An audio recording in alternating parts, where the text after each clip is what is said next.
Hello అండి. Jagadhatri serial promo ఏం జరగబోతుందో తెలుసుకుందామండి. సిరి ఇంటికి రాకపోవడంతో జగదాత్రి, కేదార్ ఇద్దరు రోడ్డుపై వెతుకుతూ ఉంటారు. అలా వెతుకుతూ ఉండంగా తన ఫ్రెండ్ కనిపించడంతో, నీకు మా చెల్లి ఏమైనా కనిపించిందా, తన కోసమే వెతుకుతున్నాం అని అంటుంటే, ఇందాక క్వారీ సైడు ఆ రోడ్లో డల్గా నడుచుకుంటూ వెళ్తుంటే ఫ్రెండ్స్ చూశారంట. పిలిచిన పలుకులేదంట, వినపడలేదని వాళ్ళు వచ్చేశారు అంటే, అప్పుడే జగదాత్రి షాక్ అవుతూ క్వారీ సైడా అని అనుకుంటూ ఉంటుంది. తర్వాత సిరి ఏమో కొండపై నిల్చొని, సారీ అమ్మా నాన్న, మిమ్మల్ని నలుగురిలో తలదించుకొని ఉండడం చూడలేక నేనే చచ్చిపోతున్నాను.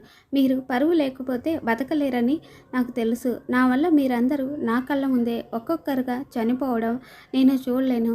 అందుకే అందరికంటే ముందు నేనే చనిపోతున్నాను అని కొండపై నుంచి దూకపోతూ ఉంటే అప్పుడే జగదాత్రి వచ్చి కాపాడుతుంది. ఇక తర్వాత ఏం జరగబోతుందో రానున్న మన ఛానల్లో తెలుసుకుందామండి. Thanks for watching.